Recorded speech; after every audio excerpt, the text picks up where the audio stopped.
Ok. Chegamos então, Números capítulo 22. Números capítulo 22.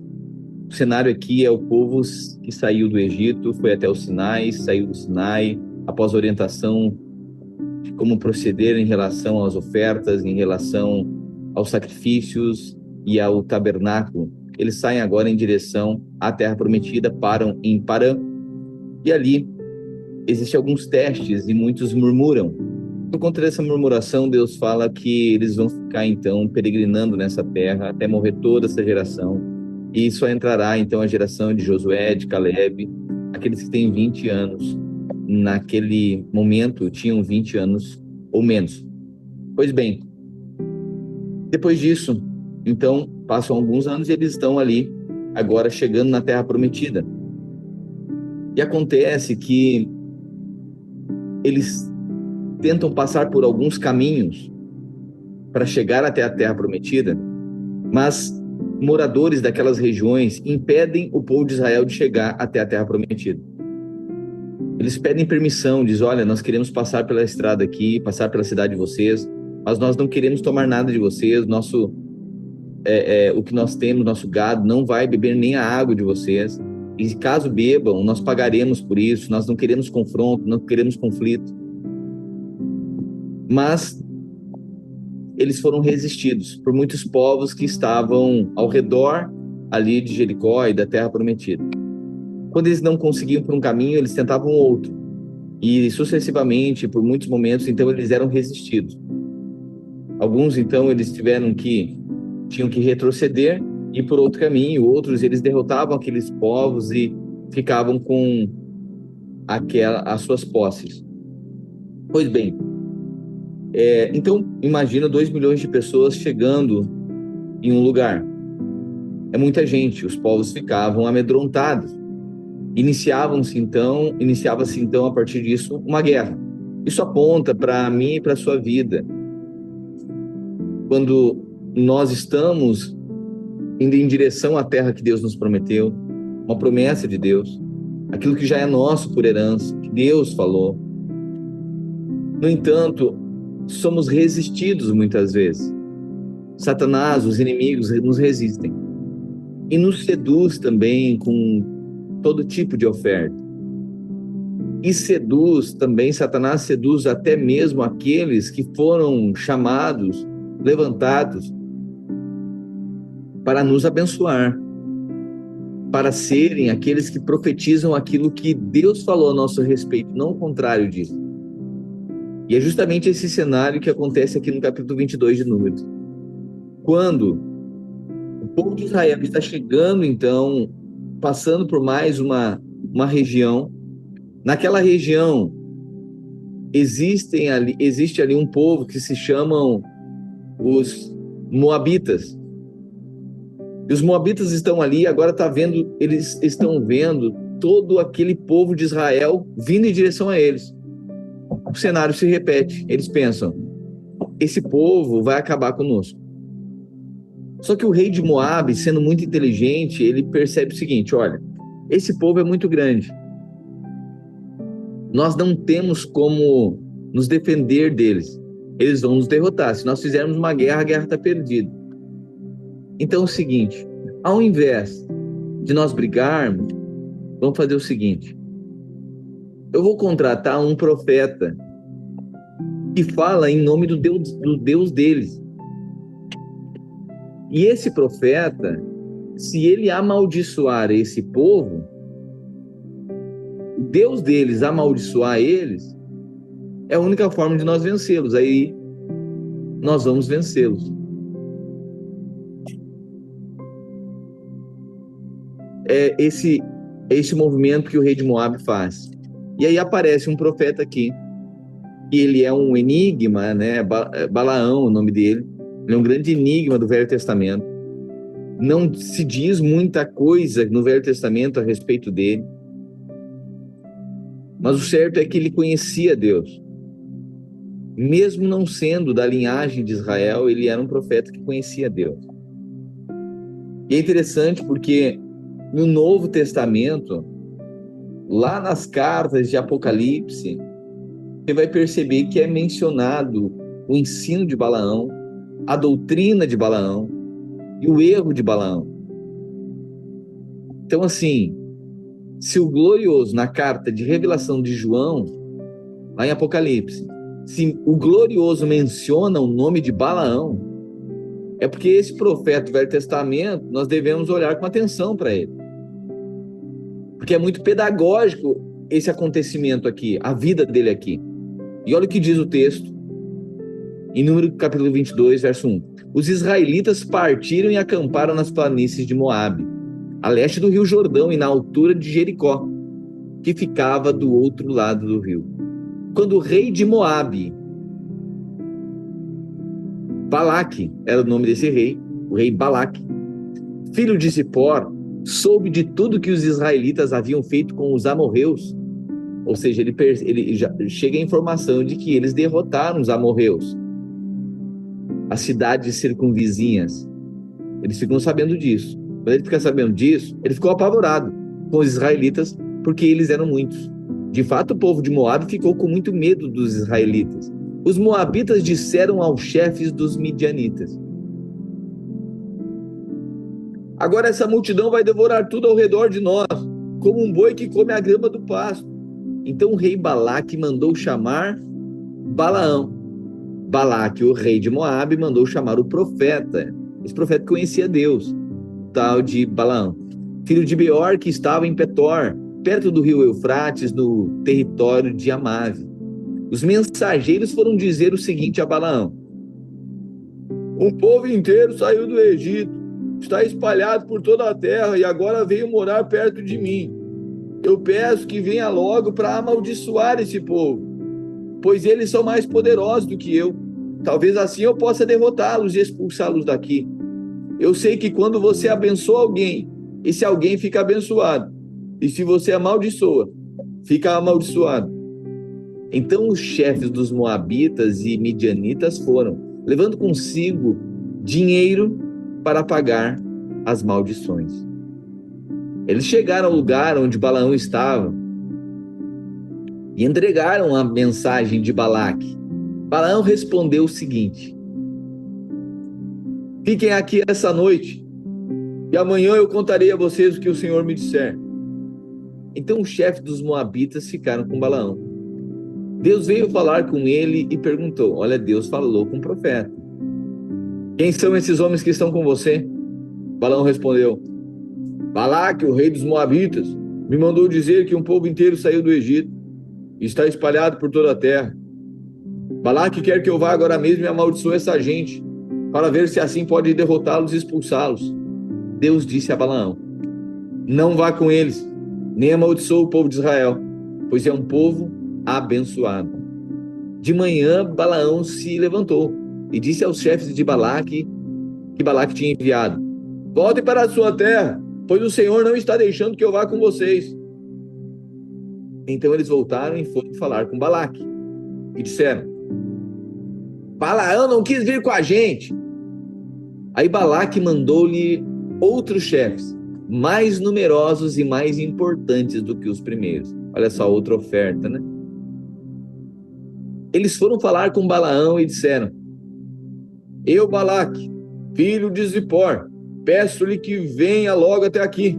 Como pagamento eu lhe darei muitas riquezas e tudo mais que você quiser. Por favor, venha e me faça o favor de amaldiçoar esse povo.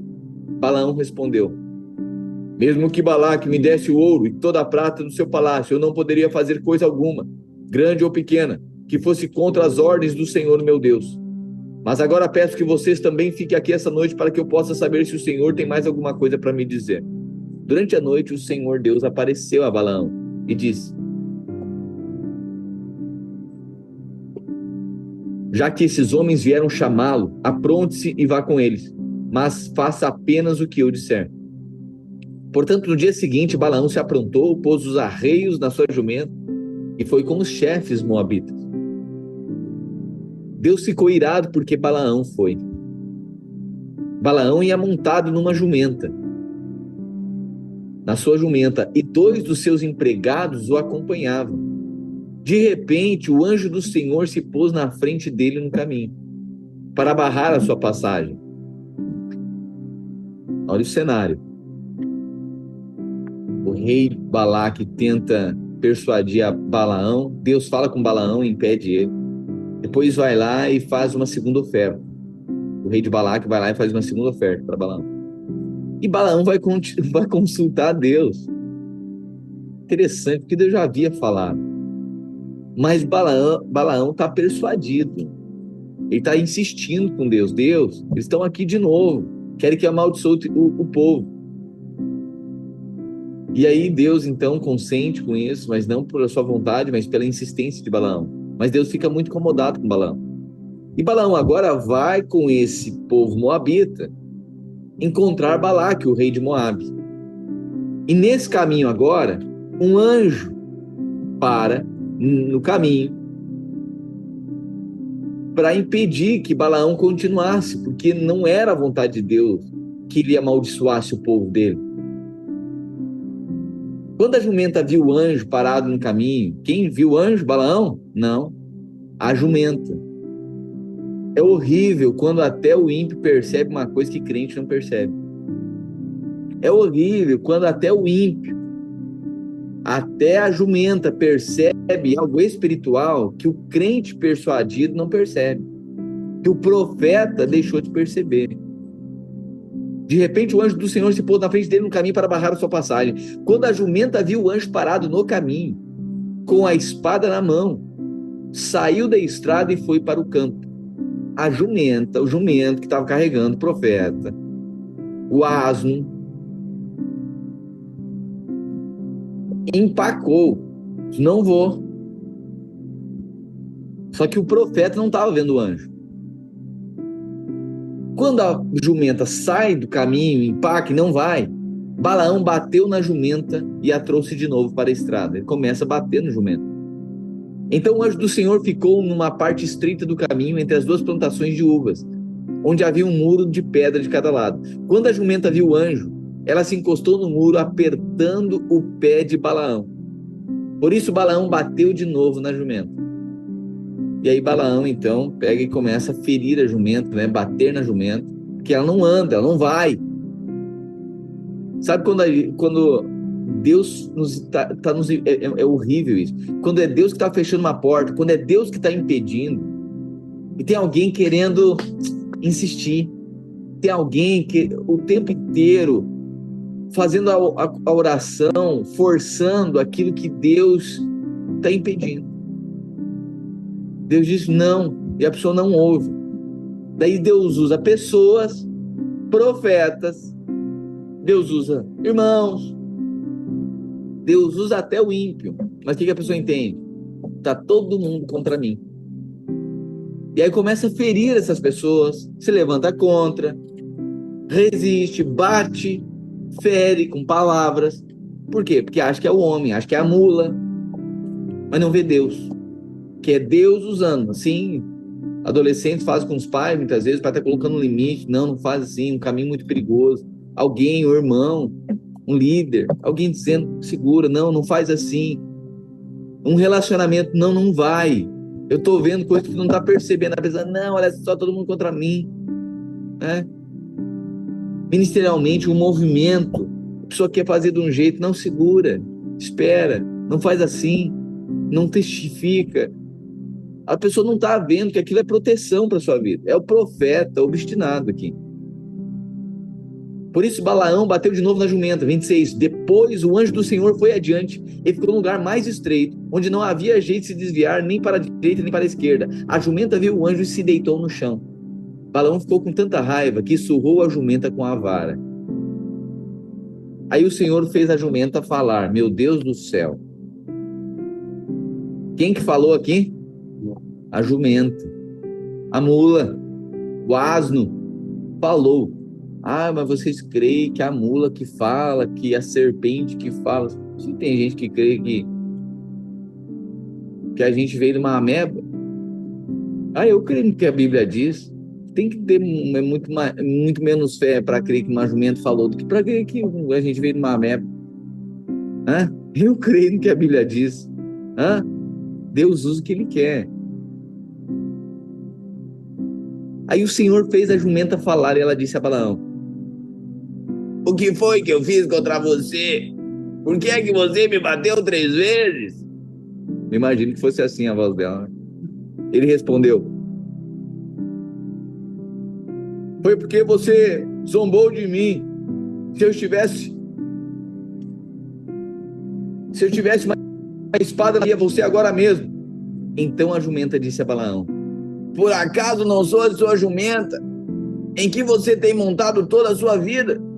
Será que tenho o costume de fazer isso com você? Não, respondeu ele. Aí o Senhor Deus fez com que Balaão visse o anjo, que estava no caminho com a espada na mão. Balaão se ajoelhou e encostou o rosto no chão. O anjo do Senhor disse: por que você bateu 3 vezes na jumenta? Eu é que vim como se fosse seu inimigo, para fazer você voltar, pois você não devia estar fazendo essa viagem. Mas a sua jumenta me viu e se desviou 3 vezes de mim. Se ela não tivesse feito isso, eu já teria matado você e ela teria ficado viva. Então Balaão disse ao anjo: eu pequei, não sabia que o Senhor estava no caminho para me fazer parar. Porém, se agora o Senhor acha que não devo continuar a viagem, eu voltarei para casa. O anjo respondeu: vá com esses homens, mas você falará somente aquilo que eu lhe disser. Assim Balaão foi com os chefes enviados por Balaque. Primeira coisa, né?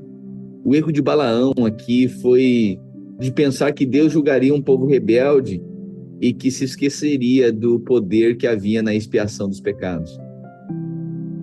Muitas vezes a gente esquece que Deus é misericordioso, ainda que alguém tenha errado. Sabe, a gente pode ficar muito indignado muitas vezes com o erro de alguém, com um povo obstinado, rebelde. A gente deve sempre saber, sempre lembrar que Deus é um Deus misericordioso. Que nós não devemos amaldiçoar aquilo que Deus já abençoou. A grande questão aqui, o caminho,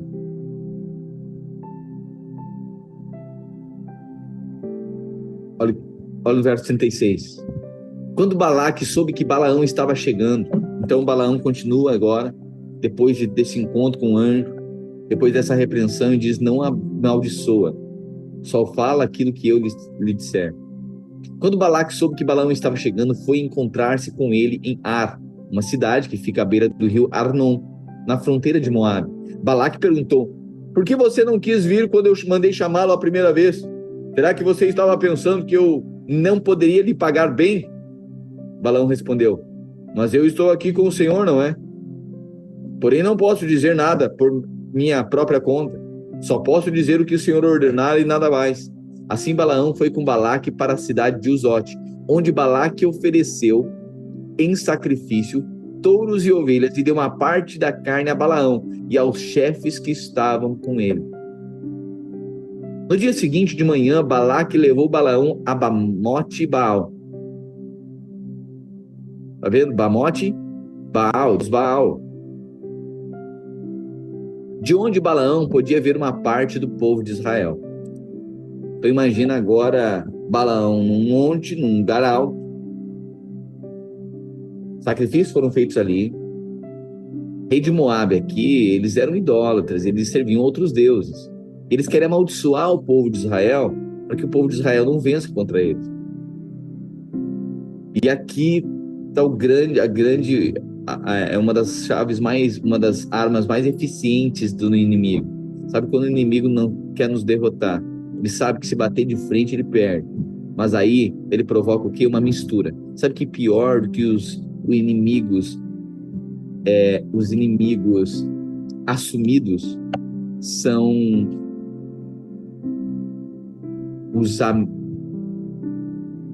os amigos misturados. O problema de toda sempre foi, né? O problema maior quando Satanás quer vencer um casal unido contra o diabo, resiste com a palavra. O casal Satanás não pode contra um casal, contra uma família que todo mundo fala a mesma coisa. Mas aí Satanás muda de estratégia. Ele convence alguém de falar algo contra o seu próprio povo. Levanta alguém para disseminar contenda, disseminar uma fofoca, disseminar, provocar, promover uma fala que não está consoante ao que todo mundo está falando. É algo contrário, é uma visão torpe, é uma visão corrompida, misturada. E aí é justamente esse cenário que acontece aqui. Agora, Balaão, ele é persuadido e é levado até o Monte Beor, e ele está olhando agora todo o povo de Israel, e Balaque contrata ele, paga ele, para ele profetizar. Deus teve que intervir nisso, e Deus diz, só abençoa. Mas Balaão está muito persuadido, e ele vai até lá. Ele se deixa levar. Aquela coisa que você fala, 2 dias depois a pessoa está fazendo a mesma coisa, porque é muito forte. A tentação, a proposta é muito atrativa. Então Balaão disse a Balaque, construa aqui 7 altares e prepare para mim 7 touros novos e 7 carneiros. Balaque fez como Balaão tinha dito, e os dois ofereceram em sacrifício um touro novo e um carneiro em cada altar. Aí Balaão disse a Balaque, fique aí perto da sua oferta queimada, que eu vou até ali.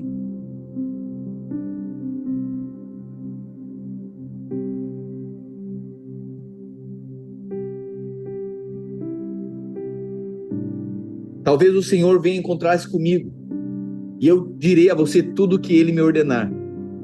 Depois Balaão subiu sozinho até o alto de um monte. Ali Deus se encontrou com Balaão, e esse lhe disse, construí 7 altares, e sobre cada um ofereci um touro novo e um carneiro. O Senhor Deus disse a Balaão o que ele deveria dizer, e mandou voltar e entregar a mensagem a Balaque.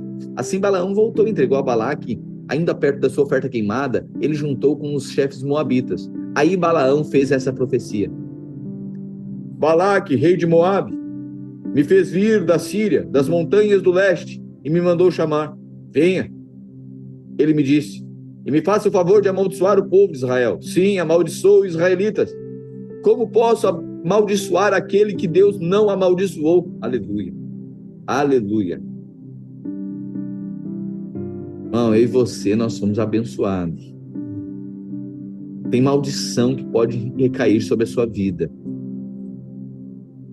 Balaão agora fala, né? Está profetizando aqui, está dizendo aqui, como posso amaldiçoar aquele que Deus não amaldiçoou? Como posso condenar aquele que o Senhor não condenou? Aleluia.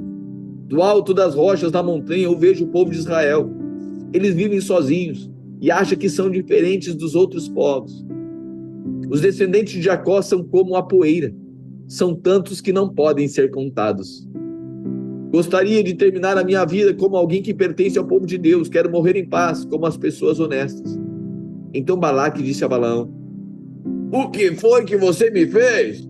Eu mandei chamar para amaldiçoar os meus inimigos, mas você somente os abençoou.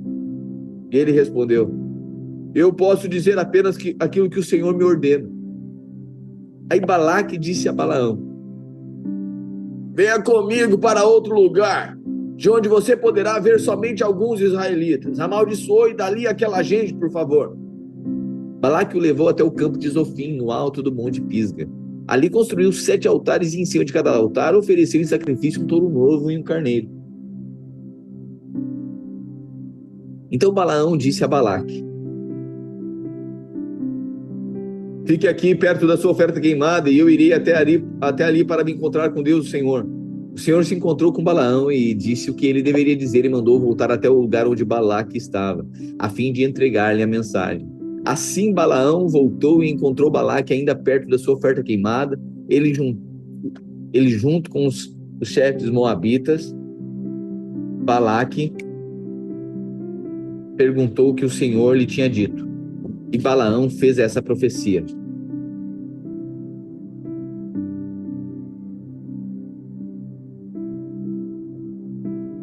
Venha Balaque, filho de Zippor, e escute o que eu vou dizer. Deus não é como os homens que mentem. Não é um ser humano que muda de ideia.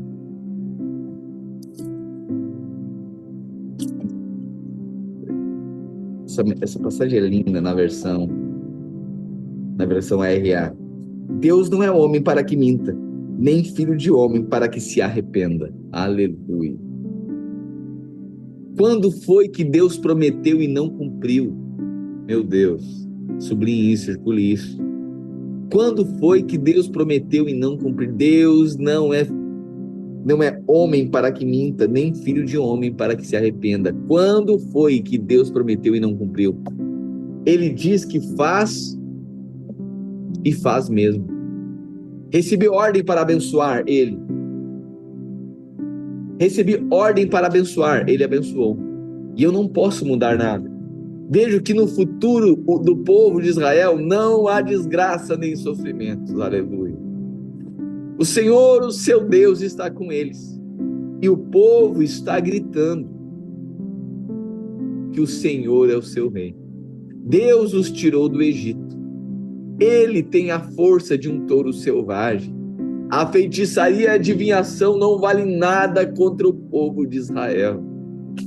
Agora todos dirão a respeito desse povo: vejam só o que Deus tem feito. Israel se levanta como uma leoa e se firma como um leão. Ele não descansa até que tenha devorado a presa e bebido o sangue de suas vítimas. Então Balaque disse a Balaão: se você não pode amaldiçoar o povo de Israel, pelo menos não o abençoe. Balaão respondeu: eu já não disse que só posso fazer o que o Senhor ordenar? Então Balaque disse a Balaão: venha comigo que eu vou levá-lo a outro lugar. Talvez Deus queira que de lá você amaldiçoe os israelitas. Aí Balaque levou Balaão até o alto do Monte Peor, no lado que dá para o deserto. Balaão disse a Balaque: construa para mim aqui 7 altares e me prepare 7 touros novos e 7 carneiros. Balaque fez como Balaão havia ordenado e ofereceu em sacrifício um touro novo e um carneiro em cada altar. Desta vez Balaão viu que o Senhor queria mesmo que ele abençoasse o povo de Israel, por isso não foi como antes procurar sinais para saber qual era a vontade de Deus. Pelo contrário, ele se virou para o deserto e viu o povo de Israel acampado, tribo por tribo. O Espírito de Deus tomou conta de Balaão e ele fez essa profecia: esta é a mensagem de Balaão, filho de Beor. São essas as palavras do homem que pode ver claramente, que pode ouvir o que Deus está dizendo. Eu caio, os meus olhos se abrem, e eu tenho uma visão do Deus Todo-Poderoso. Como é bonito o acampamento do povo de Israel. Meu Deus, está falando sobre a minha e a sua vida. Você consegue perceber isso?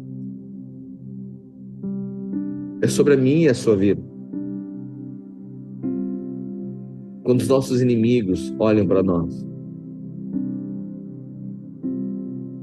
quando Deus olha para nós também, nossos inimigos querem nos amaldiçoar, mas Deus olhou em nosso favor.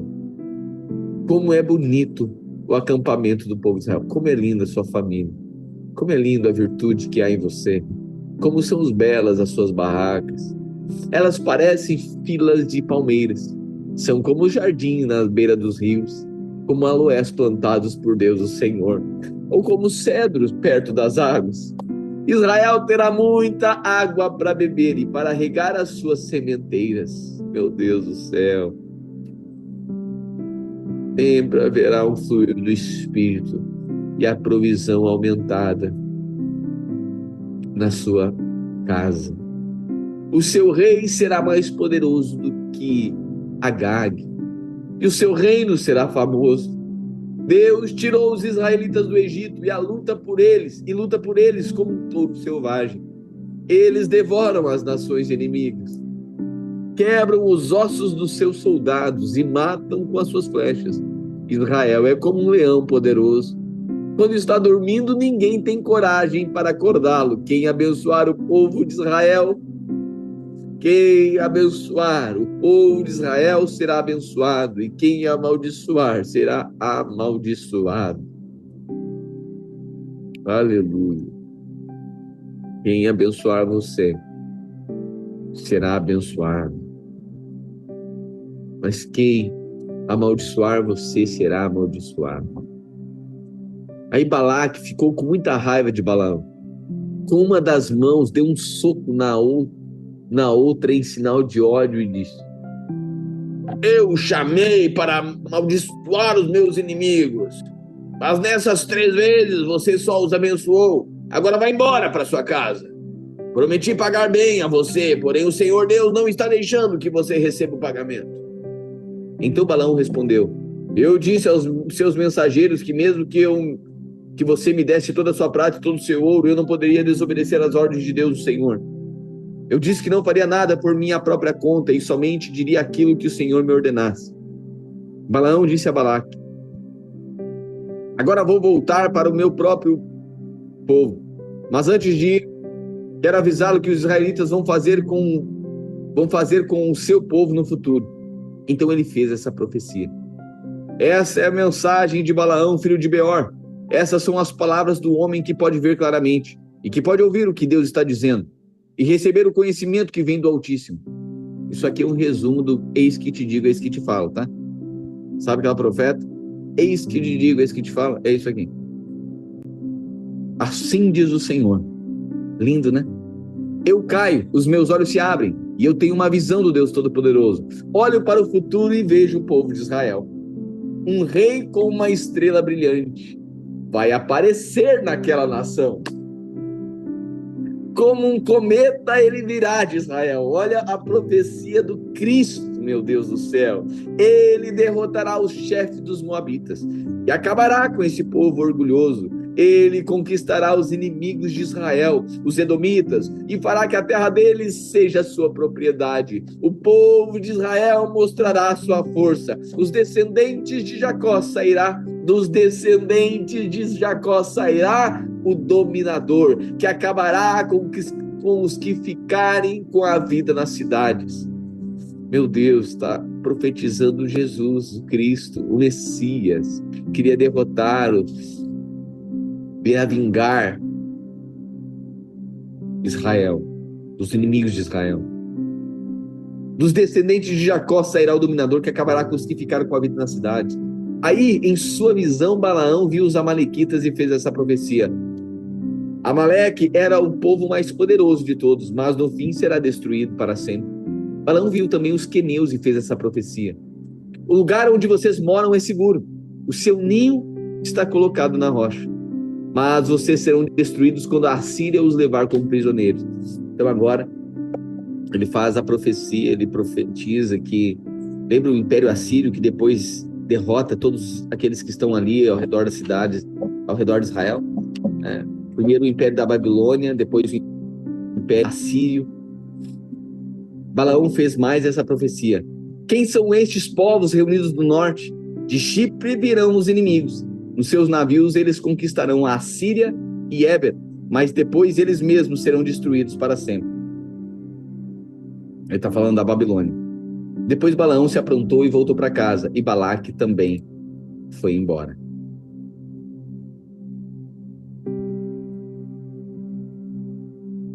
Pois bem, qual é o cenário aqui?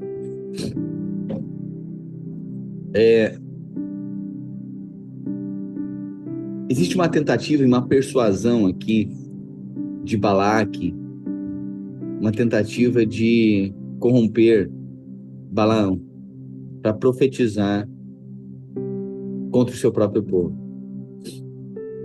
Balaão aqui, o caminho de Balaão, entenda que aqui são fundamentos, são princípios, são caminhos que nos remetem a uma pedagogia, um ensino. São acontecimentos condutas, atos que nós devemos retirar deles, subtrair deles princípios. O caminho de Balaão. Primeiro foi o erro de Balaão, mas o caminho de Balaão é caracterizado por um profeta, um obreiro mercenário. Aquele que faz alguma coisa visando lucro, visando benefício. Bom, o que acontece? Nós olhamos muito esse caminho de Balaão aponta, assim, visivelmente, né, o fácil de compreender, ok, profetas mercenários, aqueles que se utilizam da fé, se utilizam do povo de Deus, obter benefícios para si. Eu sei que quem não está nessa posição de liderança, é mais fácil ver isso e identificar isso, né? Ah, é verdade, tem muita gente que faz isso, é verdade. Tem aqueles que se usam da fé para ter benefícios o tempo inteiro. Não é em favor do outro, mas é usando o outro em favor de si, do seu próprio interesse, das suas próprias paixões, seus próprios desejos. Aqui está o cenário de um comércio, de um benefício encontrado através de uma responsabilidade que deveria ser doada. Pois bem, quando a gente olha um ao outro, é muito mais fácil, né? Mas como que isso se aplica para a nossa vida? Porque às vezes você já viu que tudo a gente identifica na palavra de Deus, é mais fácil identificar, mas não vê nós. Eu falei para você, a gente sempre se identifica. Ah, diga aí um personagem que você se identifica. Quem é que se identifica com Saul? Diz, não, eu sou um Saul. Com Judas? Hã? Ninguém. Todo mundo se vê um Davi, se vê um profeta Samuel, todo mundo se compara, consegue ver, né? Alguém bom, usado por Deus.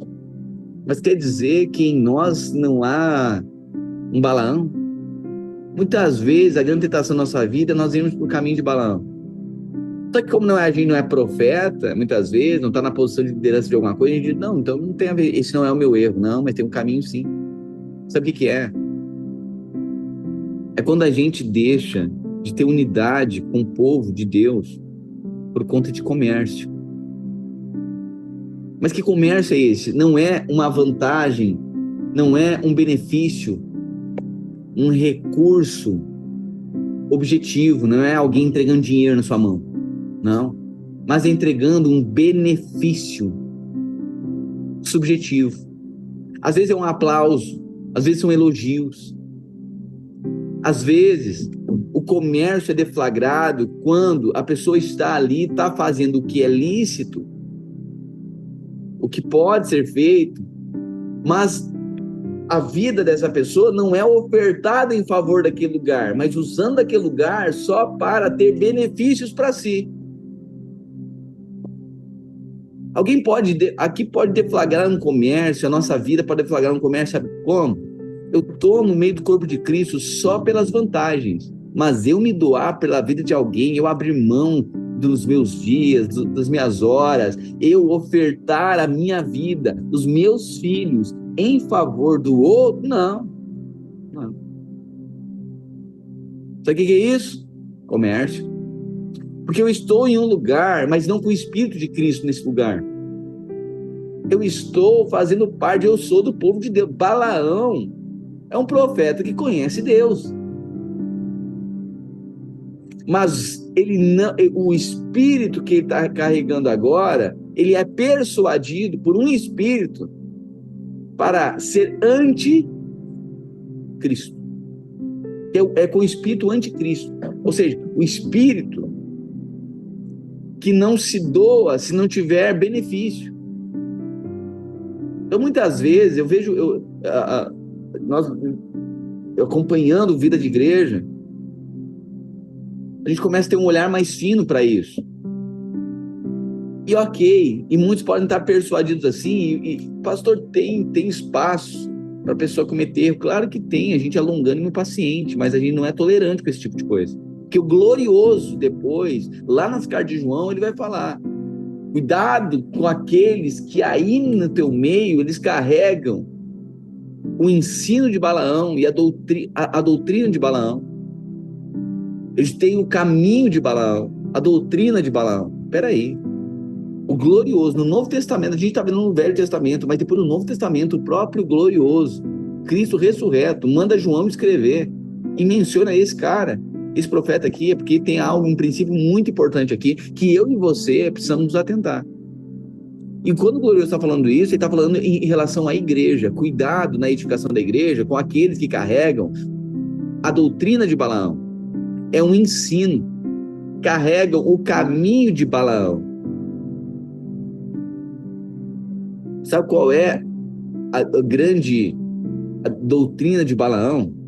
A doutrina de Balaão é impedir que haja separação entre a igreja e o mundo. Então é esse sincretismo aqui, é essa junção, é essa mistura que a gente tenta, né, fazer alguns comércios. Nosso coração faz um comércio, olha para Deus só para o benefício, mas na verdade a gente também deseja agradar o mundo. A nossa vida, a gente quer ter o que o mundo tem, mas servir ao Deus que Israel serve. A gente quer agradar Balaque e Deus. É um comércio. Então, para ter benefícios de Balaque, porque Balaque entrete, Balaque persuade, Balaque é interessante, Balaque tem vantagens, Balaque dá direitos, Balaque dá benefício, Balaque oferece janta gostosa para a gente participar, só para ganhar de nós, eliminar em nós a voz profética. Balaque vai oferecer uma amizade. Se a gente não discerne Balaque, a gente se vende por um prato de lentilha, a gente se vende por uma janta, que quer tirar de nós o espírito profético, que faz separação entre aquilo que é mundano, anticristo, e aquilo que é santo. Sabe que Balaque, essa persuasão de Satanás, muitas vezes, que vai nos convidar, vai nos persuadir a gente não ser tão posicionado, a gente não ser tão radical, a gente não ser tão firme. A gente é mais ou menos. Que dá para conciliar as coisas. Só que aí Balaque, de forma muito sutil, provoca em nós uma persuasão tão grande que nos dá benefícios. E a gente olha para o benefício que o mundo pode dar para nós e diz, não, mas viver essa vida aqui com Deus, na dependência de Deus, isso aqui é muito complexo. E a gente quer uma vida que tenha as duas coisas. Jesus condenou isso.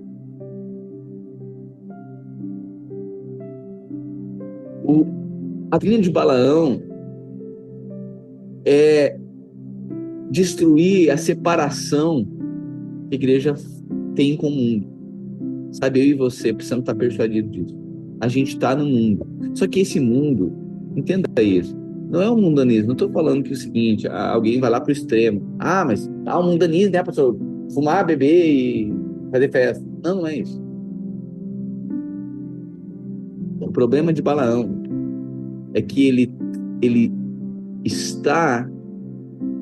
é um profeta para profetizar, abençoar o povo, ele faz parte, ele conhece o Deus, mas ele quer agradar a outros também. É quando nós abrimos mão dos nossos posicionamentos proféticos em troca de vantagens. É quando a gente não fala por irmão aquilo que ele precisa ouvir, porque a gente se vendeu pela vantagem que essa relação nos dá.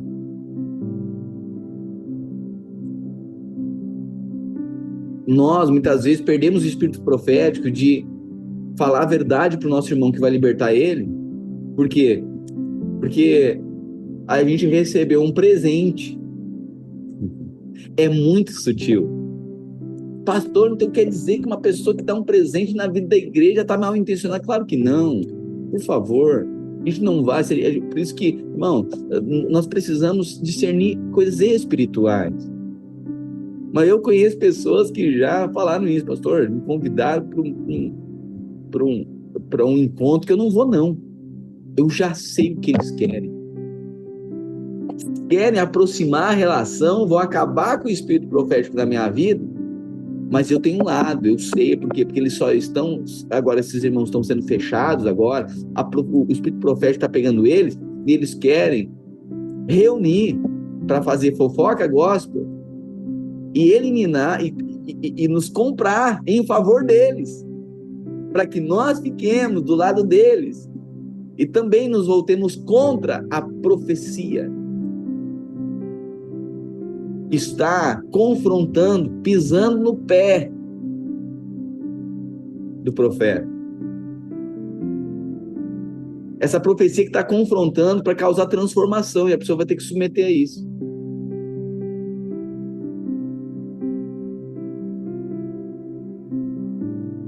Esse é o erro de Balaão. Pastor, por que está dando ênfase nisso? Que Jesus, o glorioso, deu ênfase nisso. Vai ter que parar aqui. O anjo tem que parar, né? Para nós discernirmos isso aqui.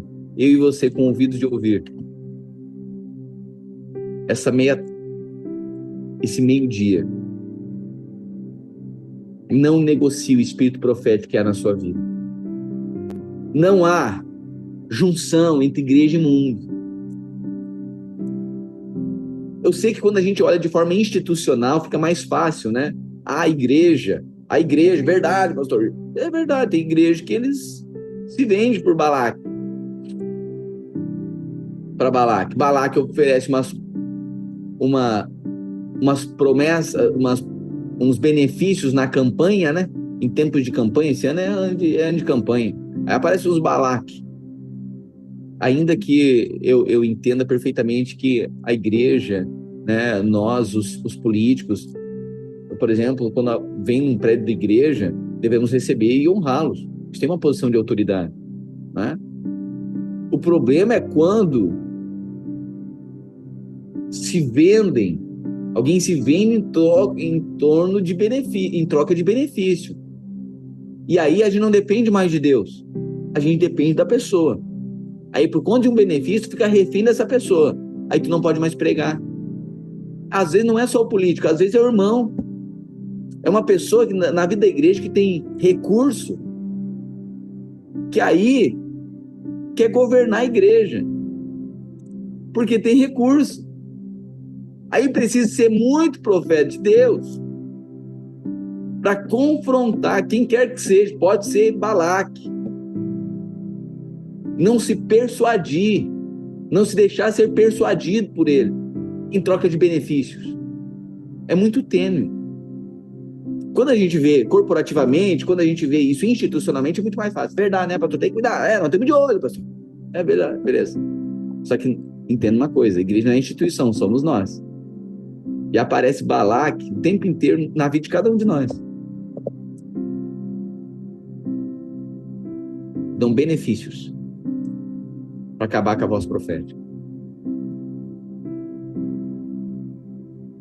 Às vezes vai aparecer parente que vai dar um benefício para a pessoa ser persuadida a não estar mais em comunhão com o corpo de Cristo. Ou não estar tanto, né? Aí aparece um Balaque. Diz, o que tu acha desse final de semana nós passarmos e fazermos isso? Aí você tá lá, verdade, né? Nossa. Vou ter que doar minha vida, mais esse final de semana, mais isso. Mas aí tá lá a oferta, a proposta. Pastor, tu acha que isso não pode ser bênção de Deus? Bom, nem toda proposta de benefício é bênção de Deus. Tá aqui Balaão, Balaque, o contexto, para mostrar que nem todo benefício para profeta, mas não é só o profeta que é o pastor de igreja, o profeta que é o irmão que é alto nível de profecia. Está falando todos aqueles que carregam voz profética. Eu e você recebemos, através do Espírito Santo, o dom para anunciarmos o Evangelho, profetizarmos o Evangelho. Portanto, todos nós somos profetas. Entende? Irmãos, fica tudo mais fácil quando na vida cristã a gente deixa de aplicar para o outro e aplica para nós mesmos na nossa vida. Fica tudo mais fácil. A gente amadurece muito mais quando deixa de olhar sempre só para o pastor, para a igreja, para a instituição, para o outro, para o líder, e a gente aplica o princípio na nossa vida. Você consegue, só que tem que ser humilde para fazer isso, né? Você consegue perceber isso? Você consegue olhar e declarar isso? Nada vai, eu não me deixo vender, eu não vou cair na doutrina de Balaão, nem no erro de Balaão, nem na conduta de Balaão, que se deixa persuadir, se vende, faz um comércio. Não, isso eu tenho, oh Deus, isso é uma coisa que os profetas que se posicionam para denunciar esse tipo de coisa são altamente perseguidos, mas é o Senhor que sustenta. Denunciar o quê? O comércio que as pessoas fazem. Vem para a vida de igreja só para benefício. Vem para a vida de igreja para se tornar amigo de gente importante. E aí os outros irmãos não são. Eles gostam daí, vem para ir em festinha de aniversário de gente importante. Mas os outros irmãos, eles não gostam de reunir, não. É comércio. Ainda que, mais uma vez, eu acho que tem ciclos e contextos, né, níveis de relacionamento e tal. O problema é quando a pessoa despreza. Uma coisa é ter um lugar ali que a pessoa tem mais relacionamento mesmo. O problema é quando os olhos da pessoa e o coração da pessoa estão buscando esse lugar. Benefícios. Só conversa com outras pessoas só em torno dos seus negócios. Você vê se tem na conversa da pessoa doação, entrega, a vida com Deus, promessa do Senhor, renúncias. Está edificando? Não, a pessoa está ali, mas está só fazendo comércio. Só fala do seu negócio, só fala do seu emprego, só fala de uma parceria que quer fazer. É isso, é comércio. Mas né, na vida de igreja tem gente que faz comércio até para casamento.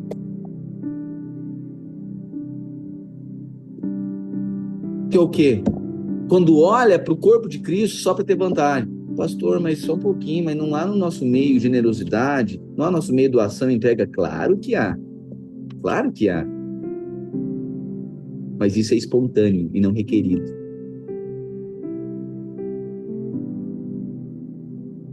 No corpo de Cristo, nós vamos conhecer muita gente e dá para tirar vantagem e ver, nossa, que lugar maravilhoso. Sim. Até o ímpio percebe que esse lugar aqui é maravilhoso. Pegar a pessoa do nosso meio para a sua empresa é maravilhoso. Ainda nós, mas nós, do nosso jeito, a gente carrega o espírito profético, que a gente pede, diz o seguinte, olha, tu vai lá, tu vai trabalhar, tu vai ser fiel naquela empresa. Nada de botar patrão na justiça. Seja fiel lá e honra o teu patrão. Depois, se o cara tá... Algumas pessoas às vezes me falam, pastor, fulano lá no serviço não tá muito legal, não. Eu já chamo o cara e disse, aí, teu testemunho, cara. Ei, meu irmão, vamos lá. Não pode ser assim, não. Tem que ser mais disciplinado. Não pode ficar chegado atrasado, não. Tu carrega um testemunho. Ou seja, quem é que faz isso? Então é maravilhoso pegar a gente daqui. Tem gente que você acha que ele quer se doar e ele vai treinar as pessoas aqui, desenvolver também, jogar a vida dele aqui para dentro, na nossa família, no corpo de Cristo, para se doar em favor de outros. Não, ele quer vir aqui, diz que é de Deus, tamo junto, faz os benefícios, mas quer pegar pessoas para entesourar para Balaque. Nós não. Você não. Você carrega um espírito profético que não se vende e não faz comércio. Você não vende a sua entrega, você sabe a qual Deus você pertence. Você não é no Deus, você não serve ao Deus de Balaque. Você serve ao Senhor, o Deus de Israel.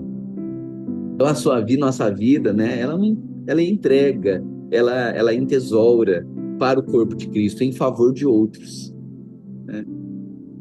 Pastor, então pastor é contrário, é nós pegarmos pessoas do corpo de Cristo para fazer. Não, eu acho que vai acontecer isso. Só que isso é carregado de entrega. A pessoa que está ali está construindo uma relação muito construída e não só visando seus benefícios, né? Senão não tem contexto melhor.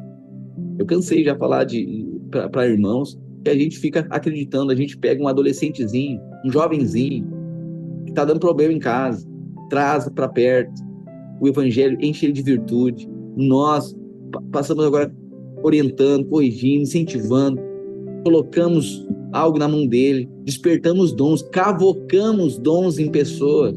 É esse o trabalho dos santos, da igreja. Ninguém forma alguém como a igreja forma. Escute isso, você pode ir em qualquer lugar. Nenhum ambiente forma como a igreja forma. Tem muitos irmãos aqui, ó, dentre nós, que são formados, têm profissão agora, porque foram formados na vida da igreja. Ok, aí quando começa, ok, a pessoa daí está servindo o corpo de Cristo. Aí tem aqueles, dá para usar no meu comércio. Sim, daí tira a pessoa daquele lugar para usar somente para si. E a vida da igreja, que se exploda.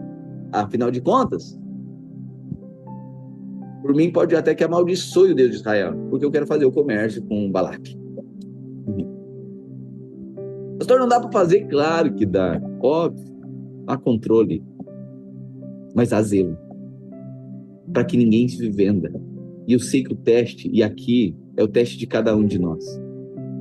É o seu teste, muitas vezes. Que a oferta de Balaque vai vir. E às vezes Balaque não é aquele que veio contrário, querendo passar a espada em Balaão. Não, ele vem querer dar benefício para Balaão. Então aquele que vem contrário a nós, a gente diz, é meu inimigo. Mas aquele que vem a nosso favor é mais difícil a gente identificar que é nosso inimigo também. Que é inimigo de Deus, né? Nem todo aquele que vem em seu benefício é amigo de Deus, meu Deus do céu. Nem todo aquele que vem com benefício, aquilo que aparentemente traz benefício para a sua vida, isso é amigo de Deus. Normalmente, é mais fácil de identificar os inimigos, aqueles que vêm contra, né? Mas aqui, o nosso desafio, para além de identificar aqueles que vêm contra, que é mais difícil, vêm contra nós, falando mal, mas o mais desafiador é identificar aqueles que vêm a nosso favor. Só que em nosso favor, eles são anticristo. Eles nos levam por um caminho anticristo. Mas que eu e você, irmãos, isso é tão profundo. Falo isso diante do Senhor para você. Peça sempre revelação. Porque essa vai ser quem amadurece um pouquinho mais. E não está mais lá, as guerras dele não são mais com aquilo que não é lícito. Ele não está mais lá mergulhado na pornografia. Ele não está mais lá sendo tragado pelos vícios comuns do mundo, né? Da droga, do cigarro, imerso na bebida, na festa, na prostituição. Não, ele não está mais nessa.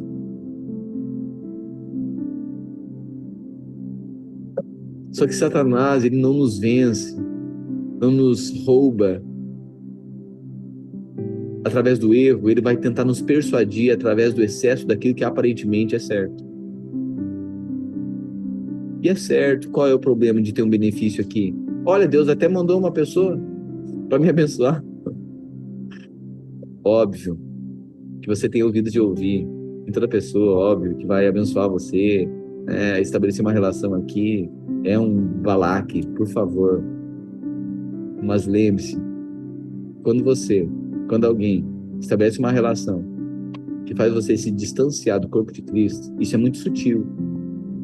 Então, como é que eu faço para discernir isso? Você precisa falar com Deus. Eu orei, pastor.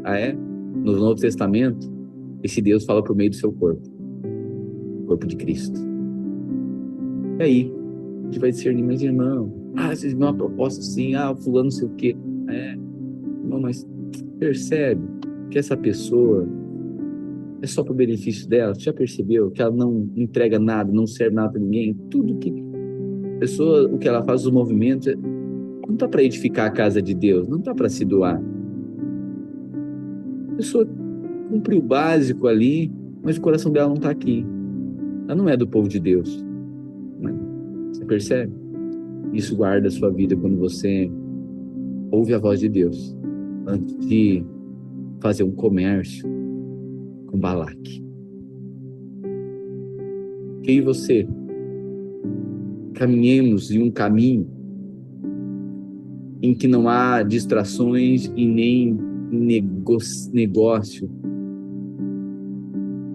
Mais uma vez, falo isso para você. O excesso do certo é a nossa maior tentação. Caímos no excesso daquilo que aparentemente é bênção. E parece que se é bênção é de Deus. Não, nem toda bênção é de Deus. Aquilo que aparentemente é bom é de Deus. Nem todo. Irmãos que receberam ofertas de ir para um caminho muito grande, proporção muito grande, mas sabia que aquilo ia roubar da sua história o mover profético, a herança profética. E é complicado a gente abrir mão do palácio para ir para o deserto. É complicado assumir a posição de Moisés. É complicado abrir mão de ficar no templo e ir para o deserto, comer mel silvestre e gafanhoto, para um caminho. Ninguém quer ir. Mas que em mim e você, o Espírito Santo, fale de forma audível, por meio da sua palavra, nós sejamos encontrados íntegros. Porque não basta ser corpo de Cristo, não basta ser irmão, não basta, precisa ser apaixonado, precisa ter um coração puro, íntegro, desejoso pelas coisas do reino. A gente pode estar num ambiente só para ter vantagem naquele ambiente. Mas nosso coração, você acha que a pessoa realmente quer ver a igreja ser edificada? Você acha que realmente a pessoa quer falar do amor de Deus e multiplicar com que pessoas se convertam? Não. Ela reúne com os amigos dela, mas é só para falar de comércio e outras coisas, mas não tem coragem, disposição de entregar uma mensagem que transforme aquelas pessoas e faça elas convergir para o povo de Israel, para o povo de Cristo. Não. Ela está lá no mundo só fazendo os negócios, comércio com Balaque. Mas não está visando a bênção, o crescimento do povo de Israel. Percebe isso? Seu teste e o meu teste, o nosso teste, é com as relações que a gente faz fora do corpo de Cristo e dentro do corpo de Cristo. Se isso só visa o nosso benefício e vai entesourar para nós algum tipo de benefício, nem todos eles são de ordem financeira, a maioria são. Tanto é que Jesus denunciou isso constantemente. Mamon sempre vai levar para uma vida mais leve, né? Não doa tanto, não faz isso, não precisa tanto, vai te matar, para que isso? Mamon sempre vai persuadir. No final das contas é para ter uma vida boa, uma vida tranquila, sem pressões. Mas lembre-se de uma coisa, o reino dos céus é tomado à força. Às vezes a gente esquece disso, né? O reino dos céus é tomado por esforço. A salvação é pela graça mediante a fé. Mas o reino dos céus é tomado à força. E aí tem sim. Tem desafios, tem pressões, tem renúncias, entregas, doações, morte do eu, do ego, para que Cristo resplandeça em nós.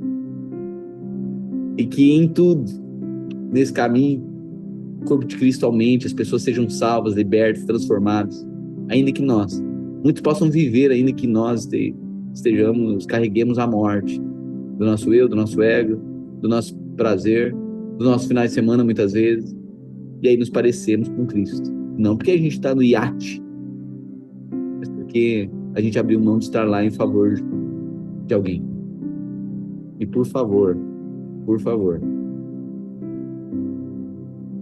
com ouvido de ouvir, sem condenação. Você merece, em Cristo, porque Cristo merece, né? Em Cristo você merece um descanso. Em Cristo. Não pelo seu mérito, mas em Cristo, claro. Por favor, estou falando sobre isso. Daqueles que vão buscar só uma vida confortável, né? E desprezam o chamado profético.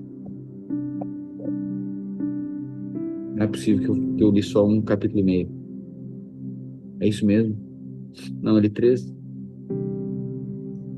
Quando os israelitas, hoje vai até 27? É isso? 26, 27?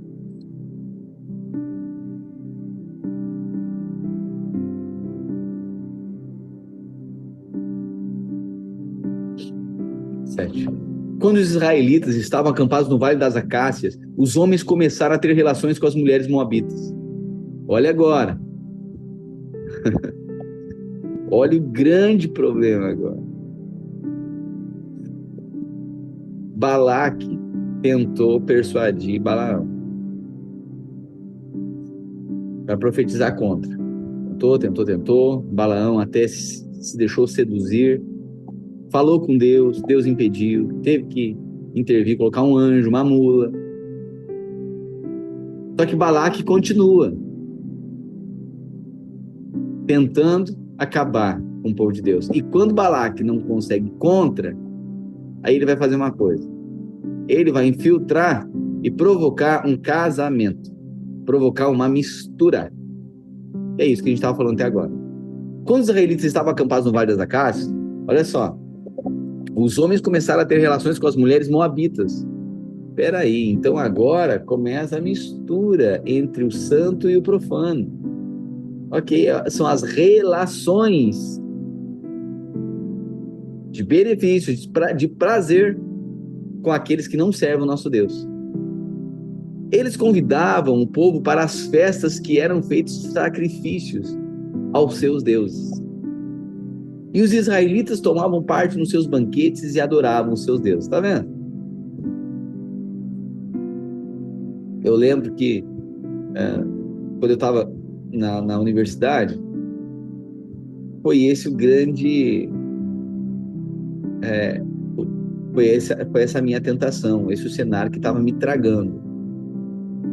Porque eu fui e aí lá encontro o quê? O movimento estudantil que faz o bem, que quer redução de mensalidade para estudante, que quer passe livre estudantil, que a pessoa possa transitar na cidade sem pagar, um estudante, e busca benefícios para os estudantes. Tem algo de errado nisso, gente? Para ajudar as pessoas? Não. Ok. Só que é Balaque. Só que dentro desse contexto de fazer o bem, estava lá o Israel, filho de pastor, que conhece Deus, conhece o Deus de Israel, conhece os fundamentos cristãos, mas agora Israel está lá participando de passeata, fazendo movimentos estudantis em favor disso tudo que eu falei, mas junto tem outros fazendo movimento. O movimento é maior do que a minha intenção. Aí o movimento está fazendo marcha da maconha, a marcha das vadias, está fazendo a marcha levantando bandeiras que o evangelho condena. Marcha, está fazendo lá, defendendo, alguém está levantando a bandeira lá do aborto. E aí está lá nesse meio todo, no meio disso tudo. Perdido lá, está dizendo, não, mas isso aqui eu não concordo. Pois é, quando casa com as moabitas, passa a servir os deuses delas.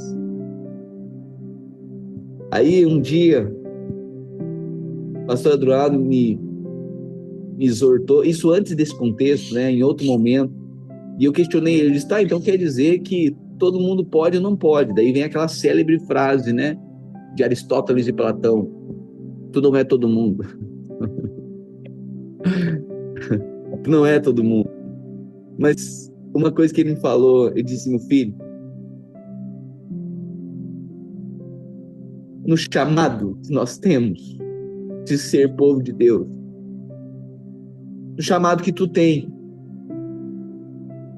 tu vai ter renúncias, tu vai sofrer coisa que a maioria não sofre. Eu dizia, pai, mas todo mundo pode, por que eu não posso? É pecado? Ele disse, não é. Tá errado? Ele disse, não tá. Porque eu não conseguia compreender, porque eu estava imaturo, ele sempre tá no pode, não pode, tá certo, tá errado. Não, mas não é isso. É discernir o espírito. Ele disse, filho, tu vai passar e sofrer e ser impedido de fazer coisas que todo mundo faz. E aparentemente tu vai até ser impedido de fazer isso e aparentemente nem avançar tanto, ter prazeres ou avançar tanto como o mundo aparentemente avança e faz. Tu vai renunciar o que a maioria não precisa renunciar. Mas tu vai ter o que a maioria não tem. Isso é muito pedagógico para mim e para sua vida. Servindo ao Senhor, nós vamos deixar de fazer muita coisa que o mundo faz.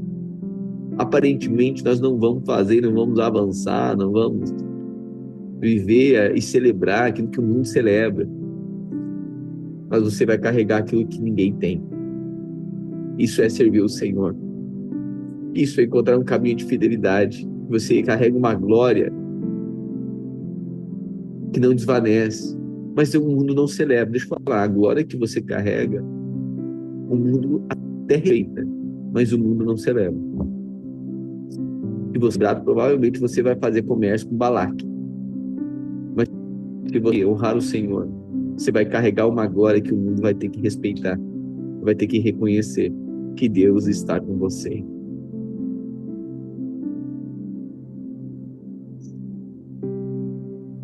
Os israelitas tomavam parte dos banquetes e adoravam o seu Deus. Está vendo a mistura aqui? Balaque agora persuade o quê? Ele infiltra as mulheres deles com o povo de Israel. Então é a relação. E aqui que está o grande teste, as relações. Esse aqui relaciona com aquele lá, esse aqui relaciona com aquele lá. Não é só relacionamento afetivo, não. É do eros. Não. São fraternos também.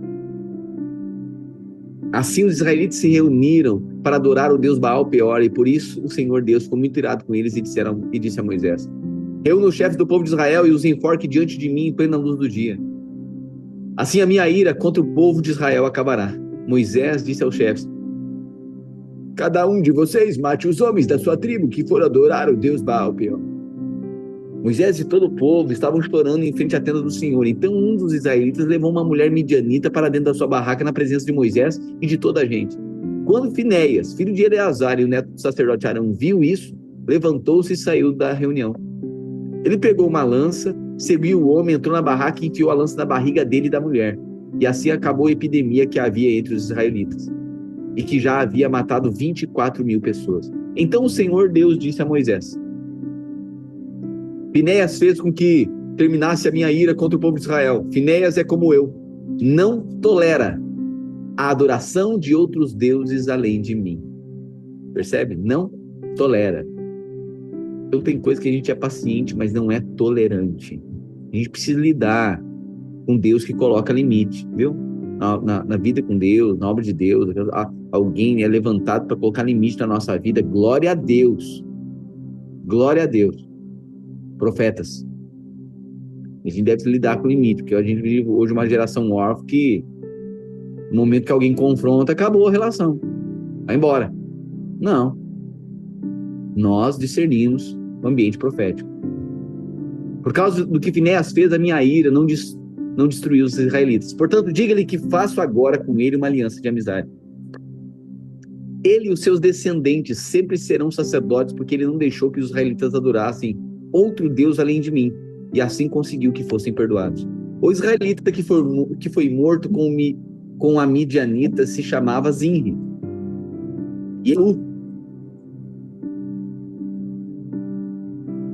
E chefe de uma família da tribo de Simeão.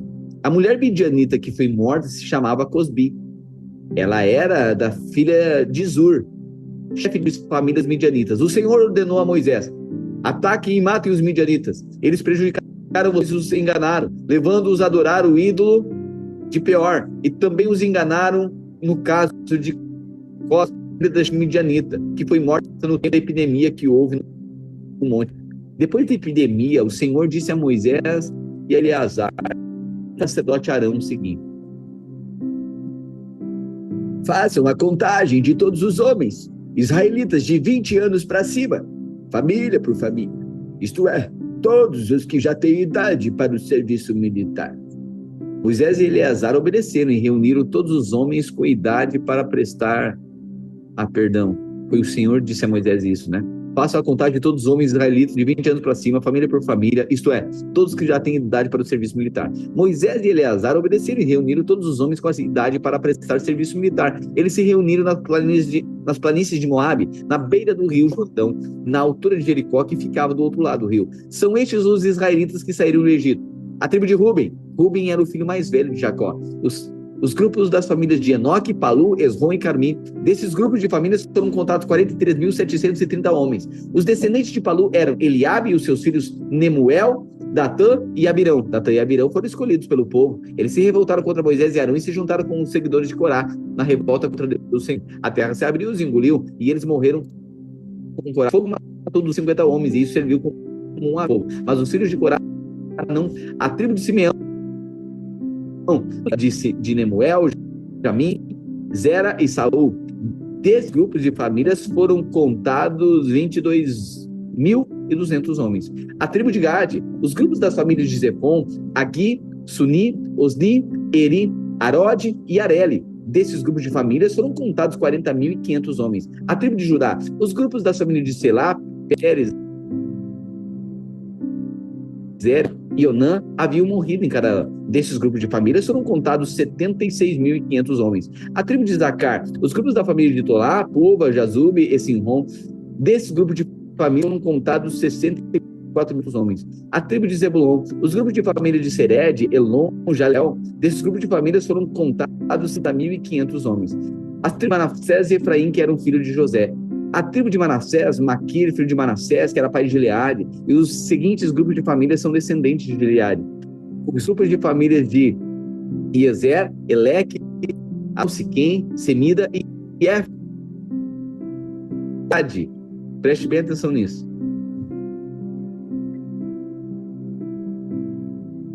A tribo de Manassés. Está fazendo a contagem aqui. Da tribo de Manassés, Maquir, filho de Manassés, que era pai de Gileade. Os seguintes grupos das famílias são descendentes de Gileade. Os grupos das famílias de Iezer, Eleque, Asriel, Siquém, Semida e Éfer. Zelofeade, filho de Éfer, não tinha filhos. Circule isso. Zelofeade, filho de Éfer, não tinha filhos. Portanto, se não tem filhos, não tem descendência, correto? Porque a descendência vinha por meio dos homens. O nome... Somente filhas. Os nomes das filhas de Zelofeade eram Macla, Noa, Ocla, Milca e Tirza. Desses grupos de famílias foram contados 52.700 homens. A tribo de Efraim, os grupos de Sutela, Baquera e Taã. O grupo de famílias de Herã descendia de Sutela. Nesse grupo de famílias foram contados 32.500 homens. São estes os grupos das famílias descendentes de José. A tribo de Benjamim, os grupos de família de Blá, Asbel, os grupos de família de Ar, de Naamã, era descendente de Belá. Nesse grupo de família foram contados 45.600 homens. Da tribo de Dan, grupo de famílias de Suão, que tinha 64.400 homens. A tribo de Asser, grupo de famílias de Imna, Isvi e Berias. Os grupos de família de Eber e Malquiel são descendentes de Berias. A filha de Asser se chamava Sera. Desses grupos de famílias foram contados 53.400 homens. A tribo de Naphtali, os grupos das famílias de Jazeel, Guni, Gezer e Silei. Desses grupos de famílias foram contados 45.500 homens. O número total de homens israelitas era de 601.730 homens. O Senhor Deus disse a Moisés: divida a terra entre as tribos conforme o tamanho delas. Divida por sorteio e dê as partes maiores para as tribos maiores e as partes menores para as tribos menores. Você percebeu aqui que Deus mandou contar agora o povo que tinha 20 anos para cima, porque já se passou o tempo agora e eles vão entrar na Terra Prometida, certo? Fizeram a contagem. Teve uma contagem para sair do Monte Sinai até a Terra Prometida, mas para entrar na Terra Prometida tinha outra contagem. Nesse tempo aqui foram 40 anos. Desses 40 anos, Deus falou que aqueles que tinham 20 anos para cima não iriam entrar na Terra Prometida, pois eram da geração de Moisés.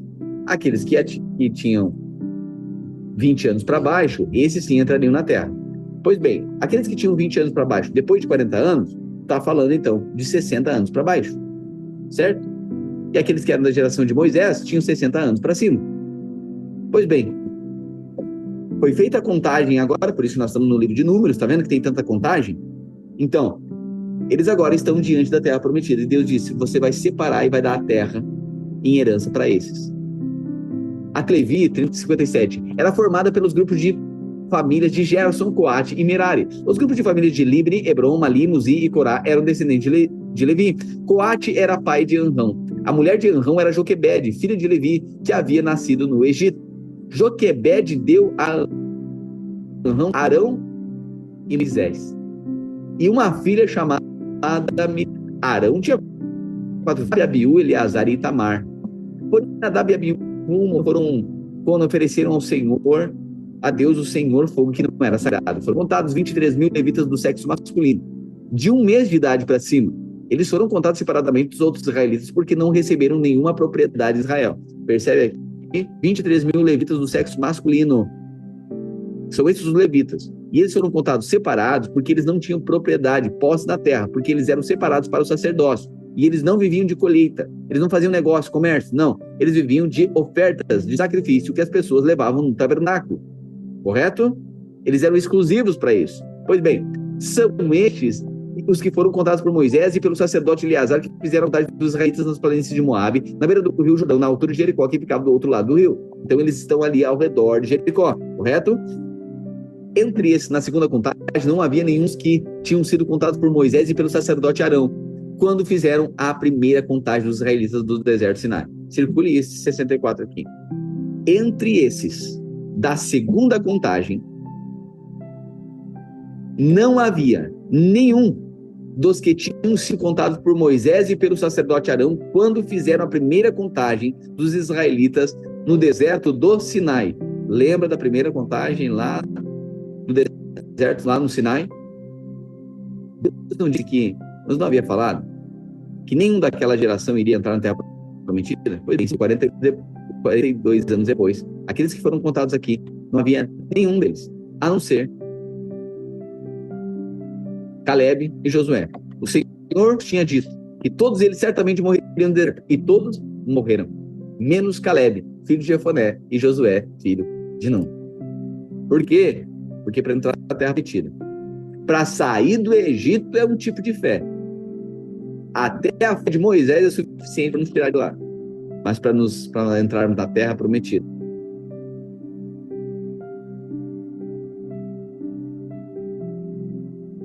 Moisés havia 5 irmãs. Lembra que eu falei que Zelofeade não, que nós lemos que Zelofeade não tinha filhos? Lembre-se disso?